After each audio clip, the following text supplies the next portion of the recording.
Hello and welcome to I Choose You, the podcast about cooking and eating Pokemon. My name is Jeremy Zielik.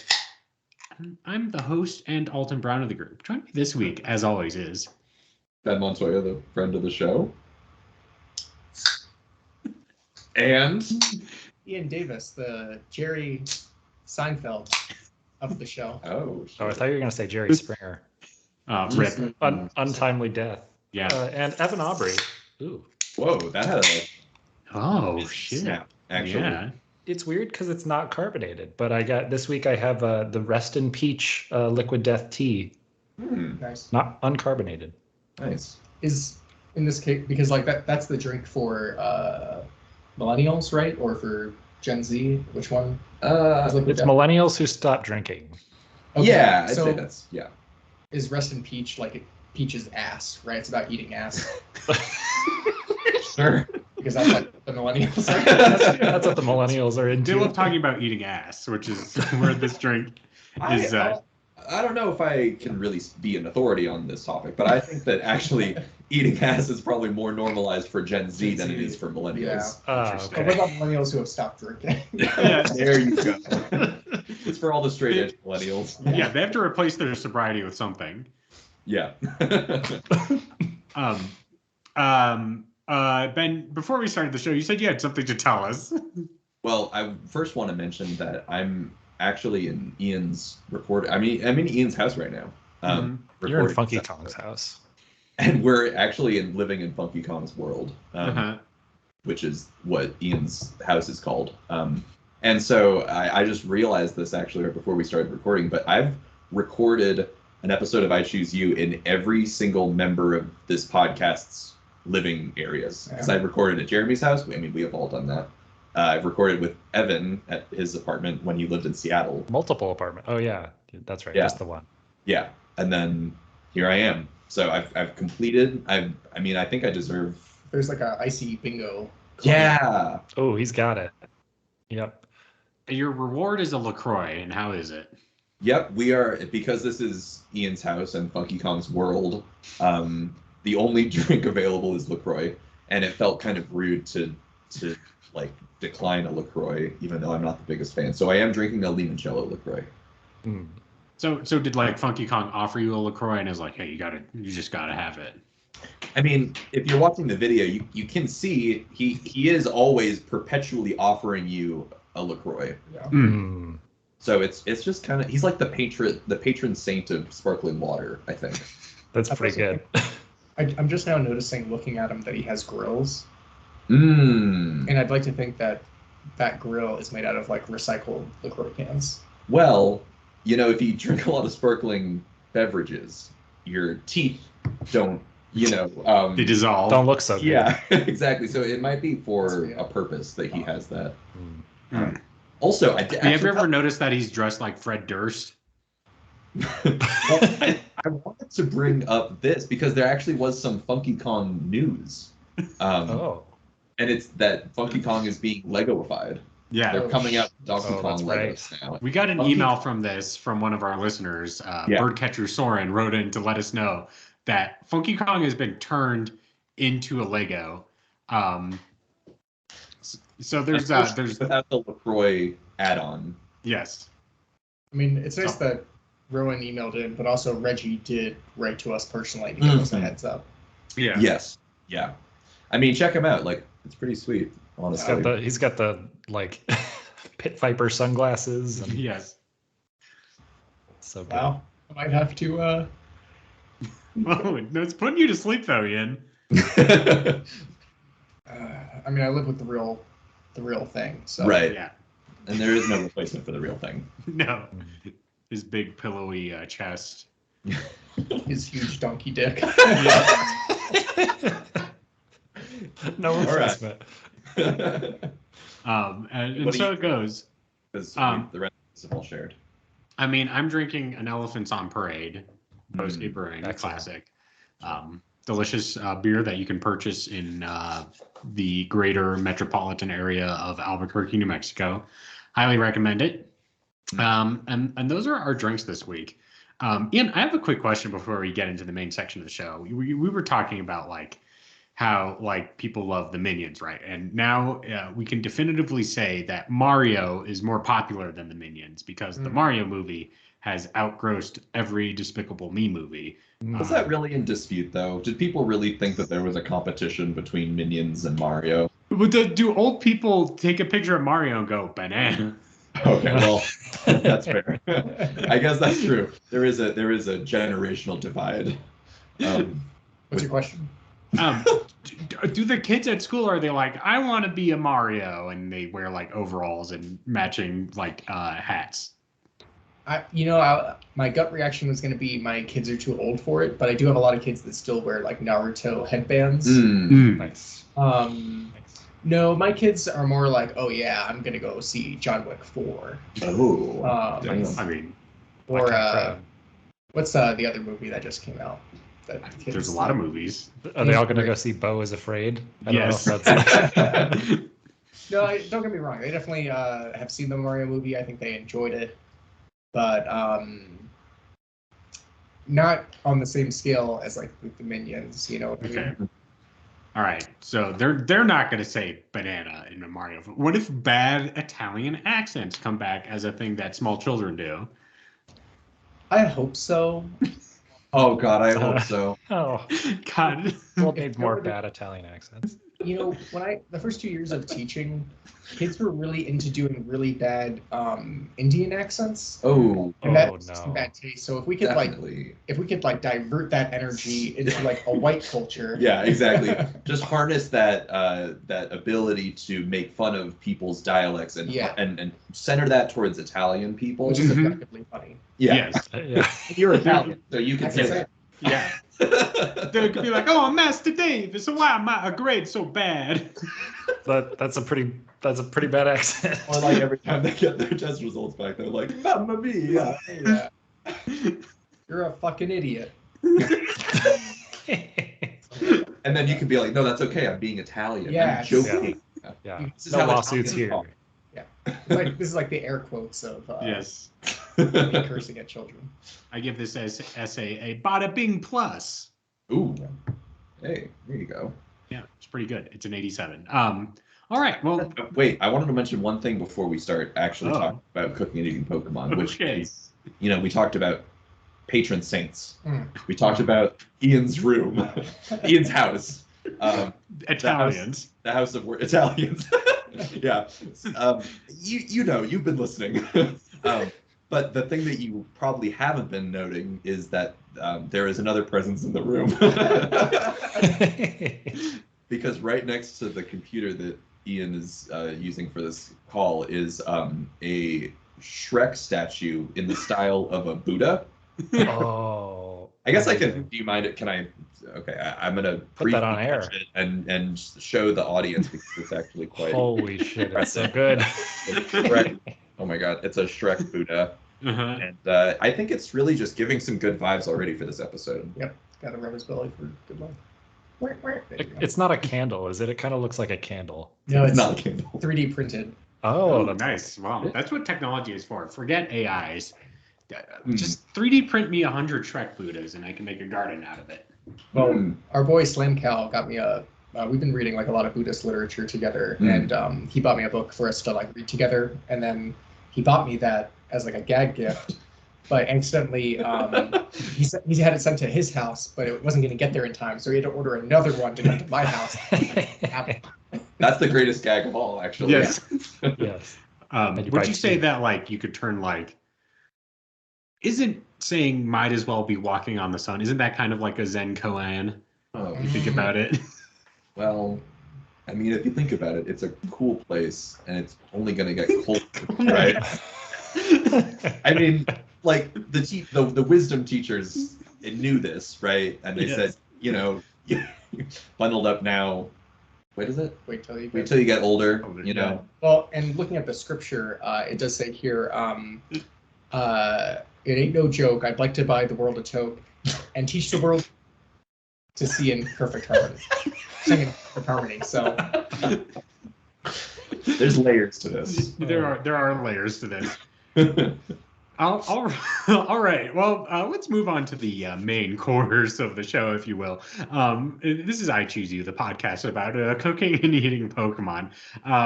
Each week, we randomly select a new Pokemon to prepare in the most delicious conceivable way to share with one another. A very scrumdiddlyumptious meal. And then we vote amongst ourselves who has the best recipe. It might be a little tricky this week because Ben's usually sends us the email with that link in it, but I don't know if you're able to get it together. I have a. May I approach the floor with a rules change proposition? Counselor, proceed. So I think this was fairly recently that Spotify added like a polls feature to their episodes, right? Mm-hmm. What if at the end of this episode, as like a sort of like pilot program, we have the fans via Spotify vote for their favorites, and then we'll use that and see if it works. For like the 10 people who listen to us on Spotify. Well, but most of our listeners use Spotify, actually. Oh, that's true. That's the hardcore data. I've never listened to a podcast on Spotify. Well, Wow. It now works you well. can make your voice heard. If you switch over Since to it's not on the Spotify. show This all already. kind of sounds like I'm like getting paid by Spotify to tell you this, but I just know that they added that feature, Let's do so it. it could be kind of fun. Yeah. Yeah, I could put a Twitter poll up too, and we could like see if we can like add it together. Okay. Does Blue Sky have polls yet? Tumblr poll? Yeah, Tumblr poll. There are Tumblr polls, but I Ben, don't know Tumblr poll. how effective that would be. But okay, so maybe we'll do. Are we going to do 3 polls and then add them all together? That sounds a little Are silly. people allowed to vote twice on multiple platforms? Yeah, that's true. Oh, stack the votes. That's Yeah. why I was thinking Spotify would just be easy because people are already listening to the episode, presumably listening to the episode, and maybe you're using Spotify. Yeah. We can try it. We'll have Try to double anything. check on this. Okay. All right. Okay.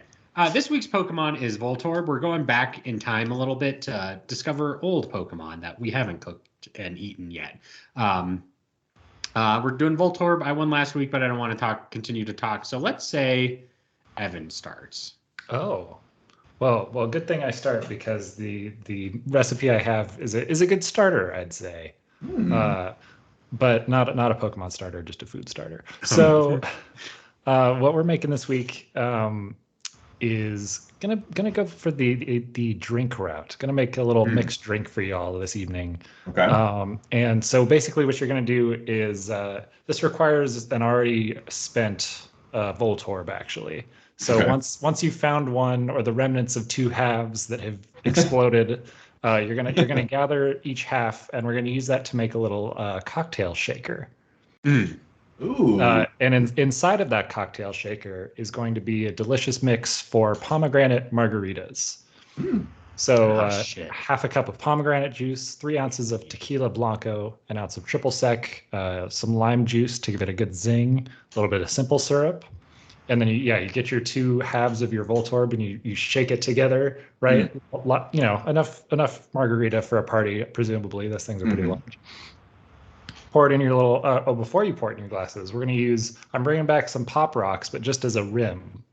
So you're gonna lime up the rim. You get some red or white Pop Rocks even, and you rim the glass with that, and then you pour in your drink. Yeah, because it's got that zang. Yeah. So as soon as you're drinking it, you got a little bit of that pop on. You got a little bit of the zing from the lime and the pomegranate. Whoa. That's cool. Well, Evan, you discovered something important, which is that I love margs. Like, Oh, if you sit me down in a restaurant and you're like, it's marg time, I'll be like, fuck yeah, it's marg time. you ever had a pomegranate marg? I have not had that specifically. Oh, I they're don't so think. good. Palm Marg. Yeah. That'd be sick. Pomeranian. Yeah. Oh man, I can't. Why haven't people done this before with Pop Rocks for rims for cocktails? I mean, presumably they have, because this is a thing I found online. But Oh, okay. I thought it was just straight off the. This was Well, an original. almost. I mean, it's a half and half. The Pop Rocks rim I did find somewhere, but Okay. I'm curious why they don't do it more, because I would absolutely enjoy that. That sounds so cool. I would definitely, if I saw that on a menu, I'd order it just to try it. Yeah, absolutely. Excellent. Do you think my one concern really is that would drinking like alcohol with Pop Rocks give you weird tummy feelings? Kind of like soda with Pop Rocks. Yeah. It's not carbonated. Margaritas tend not to be carbonated. I mean, hopefully you're not having too many of these in a row. Like I think one or two you're safe, but like ingesting too many Pop Rocks is probably not good for anybody. You drink Max. But what if I wanted a tower of it, like a Marg tower? Oh. I'll have a Pop Rock Marg tower at the wedding, Jeremy, just for you. Oh, shit. You would get me so schwasty if that was a thing. I promise not to get too schwasty. You might say things would pop off. Oh yeah. Shit. It's pop off pomegranate margarita. Oh, that's good. I like the name. What if the wedding cake, like, it's like confetti cake, but it's Pop Rocks, and like when you slam the cake into each other's faces, it just like starts popping. It just hurts. Yeah. Like it in your eyes, it starts to pop. Oh, God. The stripper in the cake is like getting like blisters on their skin because it's popping on it. Jesus. Quite a wedding. Yeah. Sorry, yeah. This is the bachelor party cake that we're getting you, Evan. You can't deny it would be poppin'. Yeah, pop. Who was that? Fuck, I'm forgetting the name of that artist. Popping bottles on the ice. That's not Kesha? Oh, T-Pain. Is that T-Pain?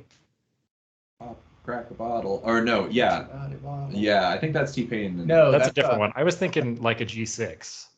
Oh, I think that's by some person who never made another song that people remember. Actually, you know what? The person who made like a G6 performed at Seattle University when I was there. All right. Yeah. And you went, and you're the only person there. Yeah. I know I was like, song. oh, that song. Yeah. Hey, what are university concerts if not to get a washed out one-hit wonder rap artist to perform at them? That's really true. Although they did have Macklemore one year. That does not counteract what I'm saying. You think he's washed up? You think he's a one hit? Well, he's definitely washed up. I don't know if I would call him a one-hit wonder. He's not a one-hit wonder, but I would say he's definitely washed up. He's hit the washed up category. Well, I mean, he married all those gay people, right? Yes. So, that's what he's mainly known for. He's an officiant now. Yes. Yeah. Apparently Macklemore released music last year. That's how washed up he has been. Yeah. He apparently did. I mean, I think he did. He did, and no one knew that it had happened. Yes. Except I also saw it randomly pop up and was like, wow. I think I just saw like an article on like All Music or something. And I was like, wow, he still exists. I thought he would like. I'm assuming none. Have any of you seen the movie? Speaking of popping, Pop Star Never Stop, Never Stopping. Oh, of course. I haven't seen it yet, but I've heard good things. It's a great movie. It's the Lonely Island, and it's a lot of their original music. It's very funny, but it has a parody. I mean, the main character is kind of like a Bieberish, Timberlake-esque pop star, but they have a direct parody of One Love called Equal Rights, which is very funny. It's a very funny song. You know, I'm not gay, but if I was, I'd want equal rights. Yeah, that goes the chorus. But I have a sneaking suspicion, even though that movie was a bomb, it made like no money when it came out, and none of the songs charted outside of the ones they performed on SNL. I have a theory that particular song, Equal Rights by Lonely Island, is the reason Macklemore doesn't have a career anymore, because every time I hear a Macklemore, I'm like, oh, this song is just like a parody song that would appear in a parody movie of a dumb, kind of like signal virtuing artist. I feel like he got kind of memed out of an actual career. Yes, he really did. Yeah. I don't know. I feel like people couldn't really take him seriously after things just started. After he got super popular and people just started clowning on him so much. And he's also like, I don't know that much about him, but I'm like I don't think there's a ton of artistry there. Yeah. Mm-hmm. Macklemore fans, sound off in the comments below. Yes, right in. I know this is usually a podcast where we make. I choose you, Macklemore audience is a perfect circle. Usually this is isn't like a stinging insight into music criticism, but just for this section, it will be. But let's move on to the next meal. Yes. Sorry, what? Macklemore just keeps like playing over and over in my head, like that word. Like a fish? But more mackerel. That's all I got. On repeat this whole conversation. I think that's a worthy addition to the Codpast segment. The Oh. Macklemore section of the Codpast. File this episode under Codpast. Yep. Yes. Okay. This moment. We made it. Tag it. Tag it and bag it. Macklemore's famous song "Fish Shop." You smells my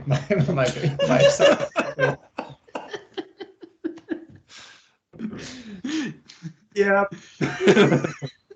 Moving on. What's up? I got a past cod.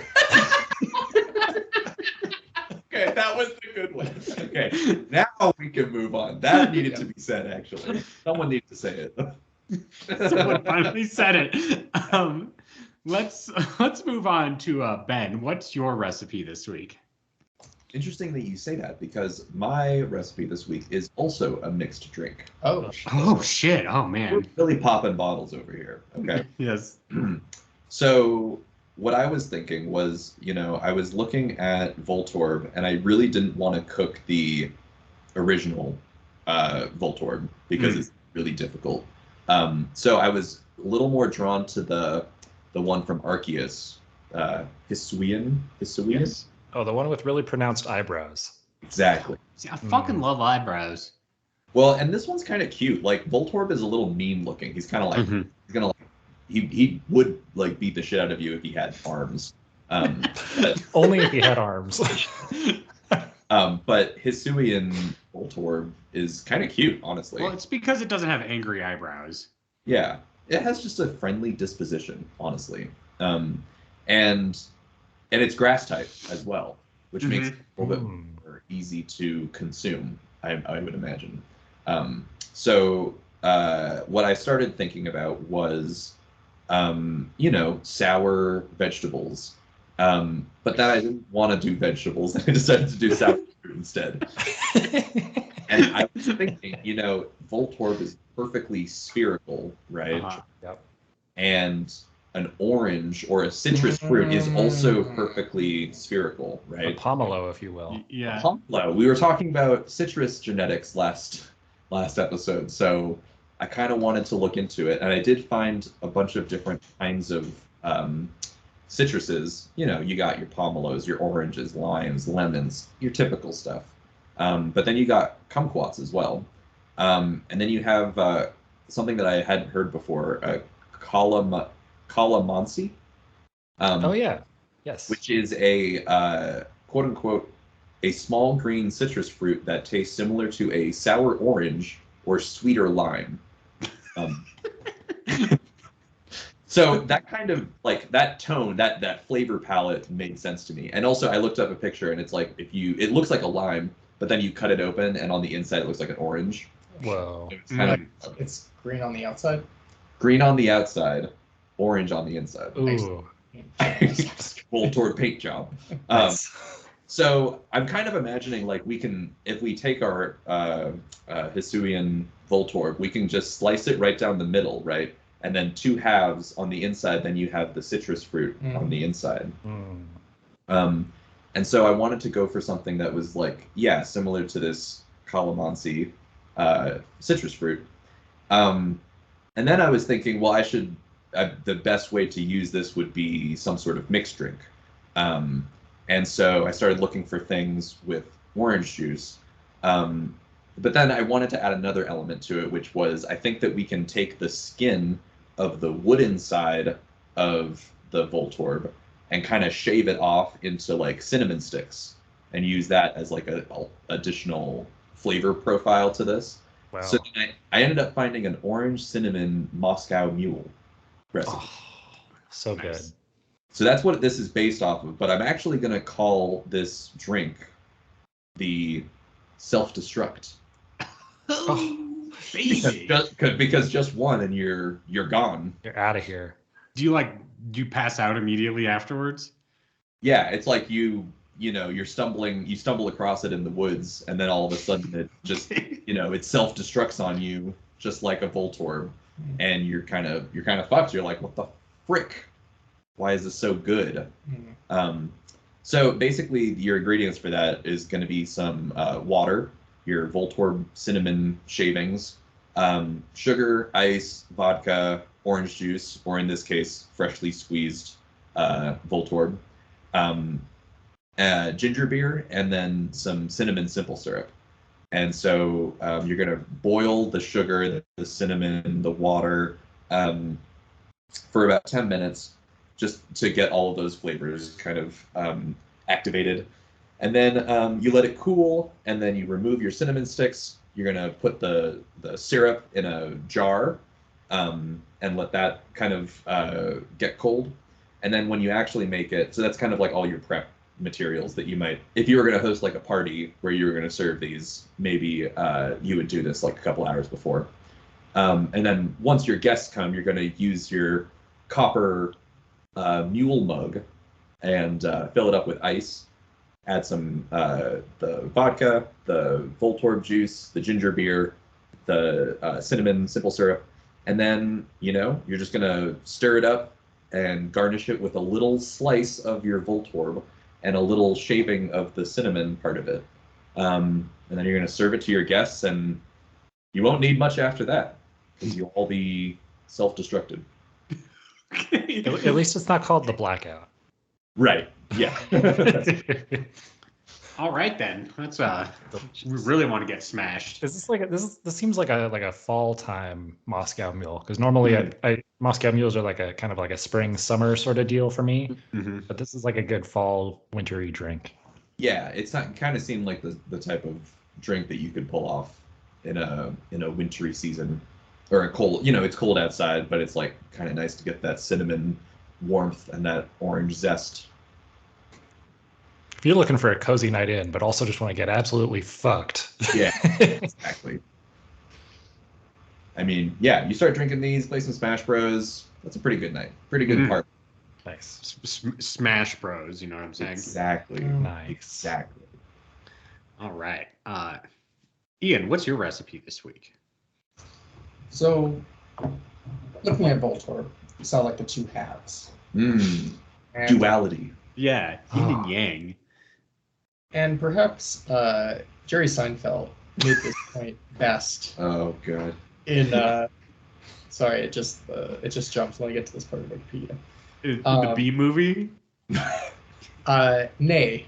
In the 1994 Seinfeld episode, The Dinner Party, Jerry eats a black and white cookie while waiting in a New York City bakery with Elaine. Yes. He uses the cookie as a metaphor for racial harmony. Yes. Saying the chocolate and vanilla represent black and white people living together. Yeah. If the colors mix together well on a cookie, Jerry argues, so can different races in society. Suggesting the answer to poor race relations is to, quote, look to the cookie. I think we discussed this on another episode, actually. Continue. That's all. Oh, okay. Okay, so you're saying Voltorbs can fix race relations? And taste delicious. Oh, okay. Oh. It's a tall order. So a lot of pressure to put on that little guy. Well, that's why he explodes all the time, and he's like, solve this complex history of racism in the world, and then it dies. You just can't do it. Yes. Yeah.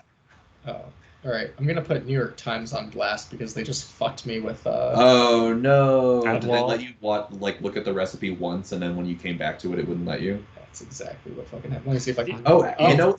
Ian, send me the link. I'll Wait. screenshot it for you. Wait. Maybe you could do. I've also used this website sometimes, which is it's called like justtherecipe.com or something like that. And so you know how annoying it is when you look for a recipe and it's just like full of unnecessary text beforehand. Mm-hmm. This website is like kind of a shortcut on that. It like cuts through all the shit. But I don't know if it works with a paywall. Actually. I think the easiest part is I'm just gonna go to a different website for this. Nice. Yeah, fuck off, New York Times. Though it did have 1.7 thousand reviews. All right. So it was going to be good. Basically, what we need for a black and white cookie. Well, for those of you who don't know what a black and white cookie is, it's like almost like more cake-like in some ways than a cookie. You know, it's a little soft, it's a little pillowy. Just like Funky Kong's chest. Yes. Yeah.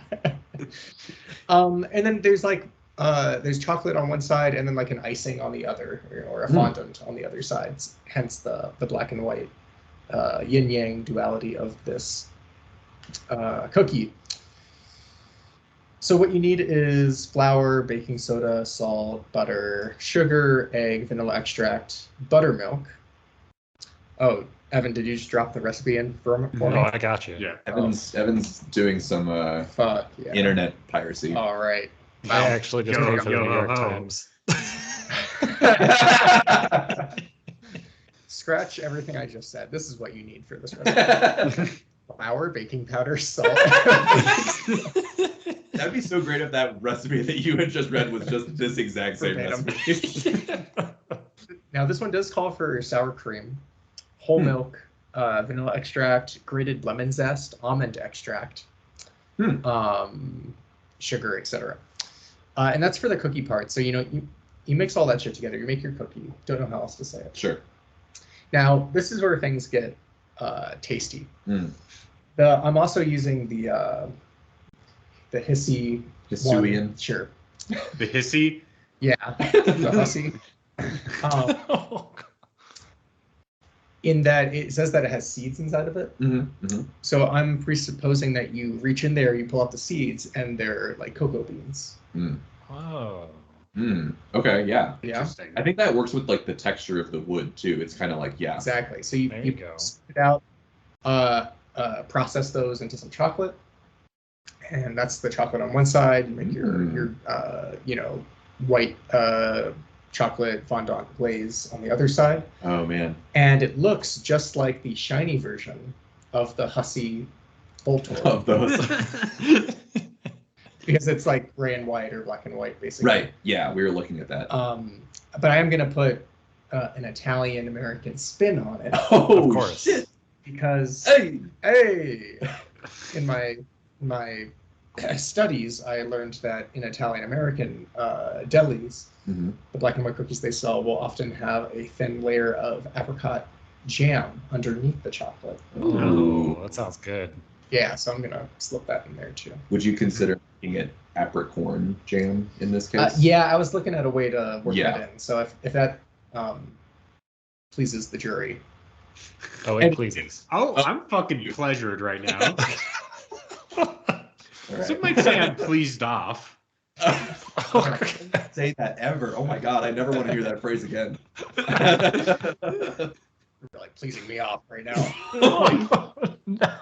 The pleasure. Can't handle it. I like that. I like this idea a lot, actually. It actually, so the thing that it made me think of, because I like your cookie idea, but when you said using it for chocolate, a repressed memory was unlocked, which was, I feel like when I was a kid, maybe this was a Mandela effect thing, but I feel like when I was a kid, you would go to the store sometimes and there would be a Pokeball, like a chocolate Pokeball thing. There absolutely was. Yeah. So that's what made me think of this when you said that, is that you could use the cocoa beans for other chocolate stuff as well. In this case, you could make a chocolate Voltorb that would resemble the... It's like one of those chocolate oranges, but... Yeah. Oh, yeah. Dang. Good stuff. Yeah. Did you have something to say? No, not really. Do you want me to say pleased off again? Off. That sounds fun. My recipe is also a dessert item. Oh, shit. Wow. Oh, man. We're Look at only us. sweets and drinks over here tonight. Yeah. Who would've do you want thought? to Not me. fucking vomit the next day? Just eat this meal. Lots of sugar and alcohol. Really good for your stomach. Anyway, so Voltorb, as we all know, is based on a Pokeball, right? It's some sort of like weird misused version of a Pokeball. But Pokeballs also evolved from nuts, if we all remember correctly. So I'm going to say a Voltorb. You might say D's nuts? Yes, D's nuts. Oh, you would say. Voltorb D's nuts. Anyway, I would say Voltorb probably has a nougaty, nutty center. Okay. Why are you laughing? They're evolved from Pokeballs. No, go on. Pokeballs evolved from nuts.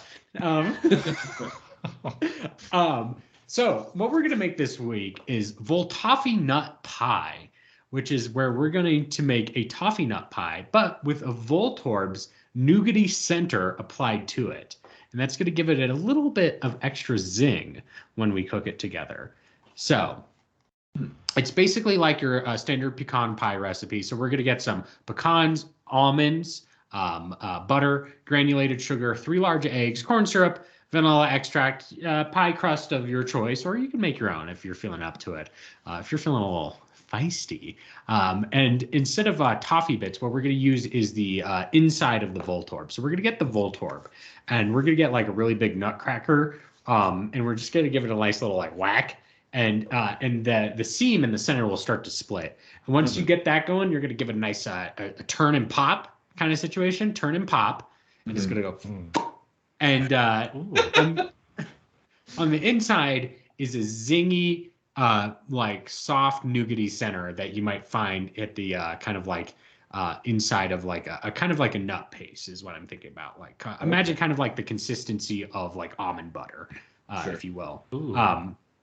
Because they and we're gonna apply that to our pie recipe this week, and then we're gonna add a little bit of toffee to it as well. Bake it up as usual for this pie. It'll be nice, sticky, and the Voltorb will give it a little bit of that extra kick, so it's not too sweet for the sophisticated palate out there. So it's got a bit of a zing to it, and that's my Voltoffee nut pie. So you're ripping open its seam and taking its bits. Yes. Just to be okay. Yeah. Well, I mean, it's not its bits; it's its nougaty center. Yeah, well, so you said almond butter, and I was like, oh, that makes sense. But then I thought about it, like if you cracked something like a natural object open and there was just like almond butter in there with like the kind of like oil on the top, I might be a little bit like, honestly, a little freaked out. I don't know if my first instinct would be to eat whatever was inside with like the oil sitting on top. It's And almost just, The first time you like crack open a bowling ball and it has that soft substance inside it isn't to be like, oh, delicious. It's almost as impossible to consider as, say, I don't know, you unwrap something's head and there's like There's a a bunch full- inside of it that's fully processed. You son of a bitch. Well, let me put it this way. It's nougaty interior is good at processing and storing electricity like the inside of a battery. okay, Oh. I buy it. So you're saying that kids should go out and eat batteries? Yeah, absolutely. Yes. You know what, Ian? Not only should they eat batteries, they should fucking stick them up their butt, and then they can get it positive and negative both ends. Okay, that's interesting. Children, turn off the show right now. Only if you find batteries in the wild. I mean, Yes. like store-bought batteries are probably No. no good. Absolutely not. They should be. You should find them in the forest. You have They to should catch be them like- first. Yeah, they should be leaking a little bit too, just to give you that extra zip. Going to jail. Oh God. Straight to jail. Yeah, that's my recipe this week. Voltoffee pie. Excellent. I've never heard of a toffee pie. Well, I got this recipe Where from. does it originate from? I got this recipe from Spicy Southern Kitchen. Oh, it's a southern pie. Yes, it is a southern pie. Hmm. And another kind of similar texture that I'm thinking about is a chess pie. I don't know if you've ever had that. Is that a chestnut pie? No, it's where you grind up chess pieces. No, a chess pie kind of it's just really sweet, and it has the consistency is kind of really hard to describe. It's kind of like a custard. That's right. That's in it. I've never heard of it. Yes, it's very popular in the South. I had it multiple times when I went to Memphis. Yeah, it's basically like a custard in the center. It's like sugar and corn syrup and eggs and vanilla extract. So that kind of consistency is what I'm imagining similarly. So Delicious. yes. All right. Let us review our recipes, and maybe we can give just like a yay or nay on our side in case people forget to vote. So from Evan, we have the Voltorb pomegranate margarita.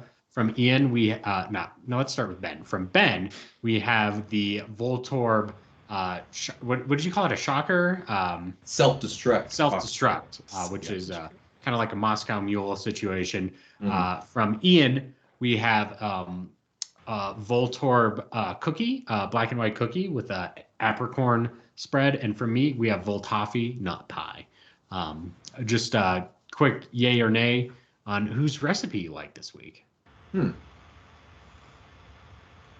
I think I'm going to have to actually, despite my initial conceptual trepidations with the way that Ian introduced his recipe, I actually think that I enjoyed the aesthetic, and I think that you added some interesting elements to it. So I might go for the cookie on this one. And I'm a cookie person, too. I love baked cookies and that kind of stuff. That's my preferred dessert. So as much as your toffee pie sounds really good, I'm probably, if the choice was, between the two, like we just had a big meal and that's like the two dessert options, I'd probably look for the cookie. Gotta look to the cookie. Exactly. I'm going toffee pie with cookie as a close second. Nice. Yeah. I'm gonna go with Evans. I love a margarita. Oh, I know. I was gonna go with Ben's. Well, okay, so that the internet decides. Have it. Four-way tie, just really as will decide.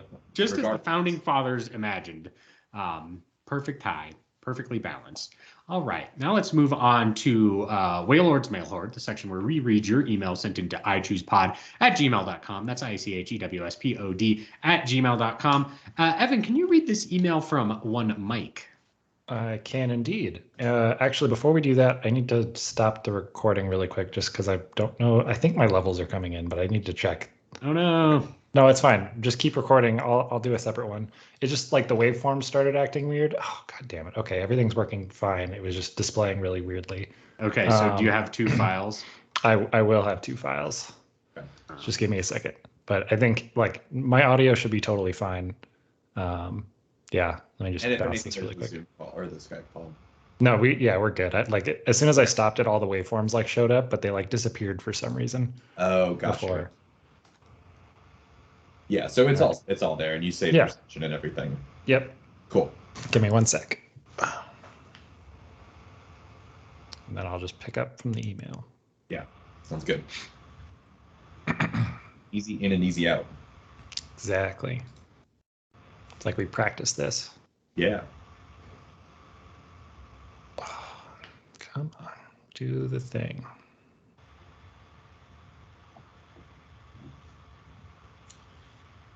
God. What? Coworkers just keep sending me, they're just sending me memes. That's no. More banana? Why am I the youngest person on my school? Oh no. Oh. Boomer memes. Here, let me get that. You should just start cropping them poorly and sharing them right after the fact. Be like, I sent this meme. This is mine. Let's see. Okay. That's rough, buddy. I don't even know how you do you. What if I just this is over Messenger? I should just thumbs down it. Yeah. Poor taste. Yeah. Bad meme. Bad form. Alrighty. Okay. Let me hit record. It's all coming together. Wow, these fucking memes are hilarious, I guess. No, okay. This is not a NPR headline. The guy who ate a $120,000 banana in an art museum says he was just hungry. I don't blame him. And it's a picture of Bob.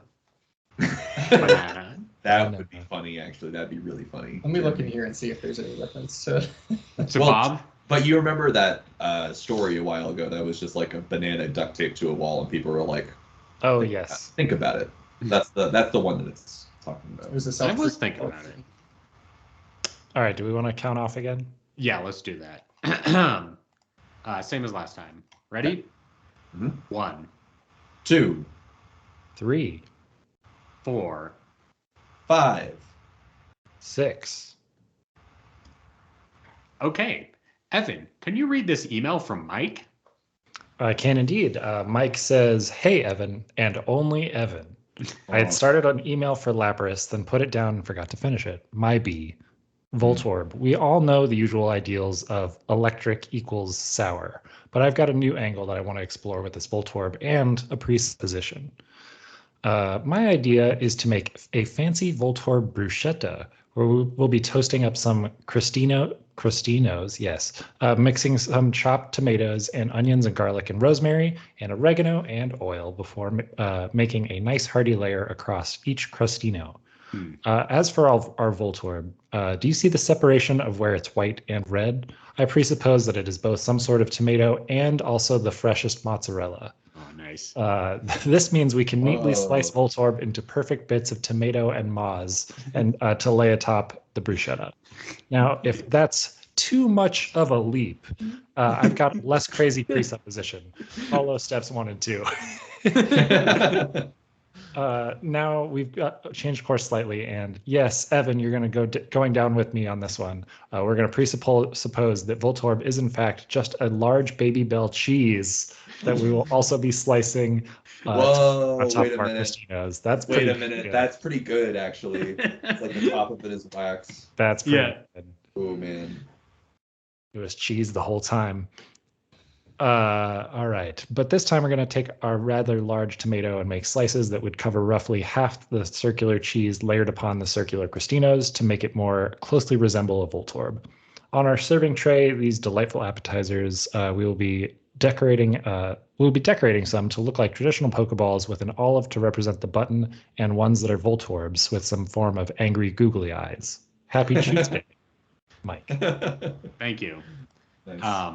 Thanks for writing in. Baby Bell cheese is always delightful. So, God, last time you had? last year sometime. So Tori is dairy free, and she used to love Baby Bell cheese, but they now make a dairy free Baby Bell cheese, and I had one the other day. It's pretty good, pretty faithful to the original. Really? Wow. Yeah, it's just such a pleasant experience getting the little wax like case and then unwrapping it and then eating the cheese and then like crushing up the wax and like making a ball out of it. Oh yeah. Elementary school favorite. Yes. Yeah. Ian, can you read this email from Edward? All right. Hey, y'all. As you know, I'm Ed. Normally, my name has nothing to do with my recipe, but today that changes. Oh. Let's begin by looking at some of the flavor text for Voltorb, shall we? Wait, are you going to educate us? Oh, fuck. Oh, okay, continue. Pokemon Legends. Arceus, an enigmatic Pokemon that happens to bear a resemblance to a Pokeball. When excited, it discharges the electric current it has stored in its belly, then lets out a great, uproarious laugh. Pokemon Let's Go Pikachu Eevee. It is said to camouflage itself as a Pokeball. It will self-destruct with very little stimulus. Oh, stimulus, eh? Wow. Also related to a particular Lonely Island song. Pokemon Red. Usually found in power plants, easily mistaken for a Pokeball, they have zapped many people. From this evidence, provided above, we can infer a few things about Voltorb. These things can electrocute and implode on a moment's notice. They seem to take joy in discharging the electric current that they carry, and they camouflage as Pokeballs. Voltorb, historically, as Hisui is as far back as we can go, enjoy pranking people. They live with the tomfoolery. Okay. Then, in the future, camouflaging themselves as Pokeballs in places where it's more likely that they'll get mistaken, the Voltorb are actively making this happen. They live, they laugh, and they love the scam. Let's go. Earlier, you may have remembered, I mentioned that my name was nothing to do with my recipe normally. Know any Eds that live for the scam? Fade and whistling, you know the one I'm going for. What's the... You'll have to go, because I can't think. An Ed that lives for the scam? Maybe an Eddie that lives for the scam? Oh. Of course. I can't think of the melody. Can you guys? It's lost. We need Michael Wood. I could, but it's but whistling into a microphone is usually a bad idea. Jeremy. It goes bow, bow, bow, bow, bow, bow, bow, bow, bow. but Oh, with the yeah. whistling noise. Yeah. That's right. Because of the Voltorb's predilection for jokes and scams. I think I know where this is going, actually. Chefs. I propose and presuppose that Voltorbs are in fact the Jawbreakers. Yes! Nice. And Eddie. Yes. The most common Incredible. variation of Jawbreakers seen in the show is white, an easy camouflage for a Pokemon that is already half white. Like it's not Jerry. It's really the key and peel of. All right. Because of the electric typing on these Jawbreakers, they're going to add another layer to the flavor, having an almost Pop Rocks like coating to the outside Oh. that'll drive your dentist absolutely fucking nuts. Oh, Shit. Imagine, maybe for you, I don't have to imagine since this is my reality. A world where Ed, and Eddie, your Team Rocket types, scam the heroes out of 200 Pokédollars to buy some Jawbreakers, only to find out that they're Voltorbs upon putting them in their mouth. What a way to blast off again. Oh, nice. Ed. P.S. You don't have to read the next part on the show, but you can if you want. Oh, okay. Some potential suggestions for other Fs in this interstitial. God, Ed got a fucking master's degree, and now it's over with these 4-syllable words. You would like them. Glaceon. Glaceon. Maybe Okay. some other EVos. An EV potluck for the end. Ooh. Zerskid. Well, didn't we do? I thought we for one of our streams. I thought we did an EV. We did for the stream, yeah. Yeah. Yeah, so we did do some EVs already. These nuts. Got him. Fucking wrecked. Well, right. Well, I think your request has been noted, but I don't know if it'll happen. The jury has heard you say Eevees these nuts. Or Eevees nuts? Nuts. Nuts. Yeah, These okay. nuts. Okay. All right. Thanks for writing in. That's their emails. But we still have a submission on the I Choose You Discord where I heard one Pokemaniac Chris has submitted a recipe. All right. So yeah, Pokemaniac Chris submitted a recipe, but non-recipe, I think, because they start out by saying, "Yeah, okay, I'm not going to write a recipe for this one or do any of that loopy world building shit like I do." Bite into a whole raw Voltorb and tell you what happens. So this is a little kind of a deviation of the script for him. First thing is 3 teeth emojis, and it goes crunch, crunch, crack, so crunch. By the way, I don't know if I'm supposed to like act these out. There's stage direction, man. You have to break your own teeth right now. What you get is this really hard shell, and you might have noticed that Voltorb is not a steel type, and that's because Pokeballs aren't actually made of metal. The exterior is a tough polycarbonate covered in a thin outer layer of shiny tempered glass, Oh. which explodes when the Pokemon self-destructs and bombards everything in range with a volley of glass splinters. Crunch. Anyway, that's really fucking up my teeth at this particular moment in my life. Crunch. Mouth also seeming to be bleeding in 1, 2, crunch 3 places. Once you chew through the crack outer shell, you get to the circuitry of the Pokeball, which has evolved into Voltorb's nervous system. So there's a lot of very thin wires in here that get stuck in your teeth or caught in your throat, and also some circuit boards and shit that clink, tink, crack, break into sharp little shards when you bite down on them. Very unpleasant. Do not recommend. Then you breach the inner shell, which is the Pokeball that's actually supposed to contain the Pokemon. And in the old days, this was just a fucking apricorn shell. But these days, it's a super high-strength ceramic that just crack. Yep, there goes that tooth. Really ought to soften this up with some powerful acids first. Crack. Not going to have many teeth left at this rate. Then you're through to the core, which in an empty Pokeball would just be, well, empty.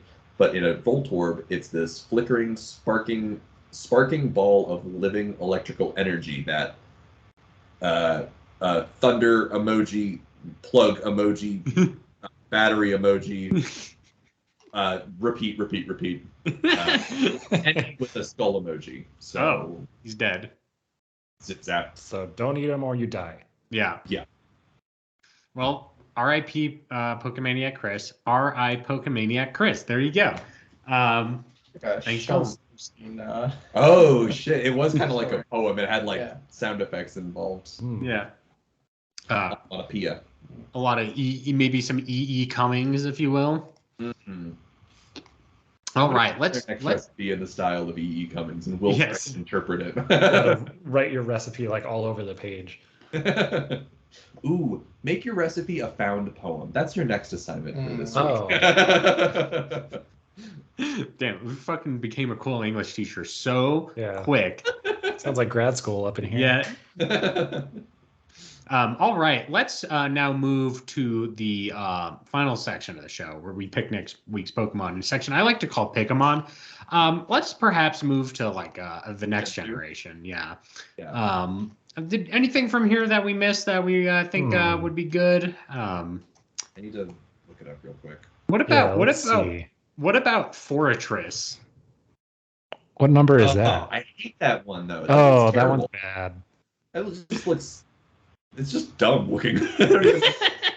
It's like good reason though to do it. So I've actually not recently, but like within the past couple of weeks, I've played more Pokemon Scarlet, which is still a lot of fun. But I randomly came across the Fortress, and I was just like, this thing is so stupid. It's kind of like Voltorb, where like you can't even catch it very easily because it'll just self-destruct immediately, and you're like, well, fuck me, Jesus Christ.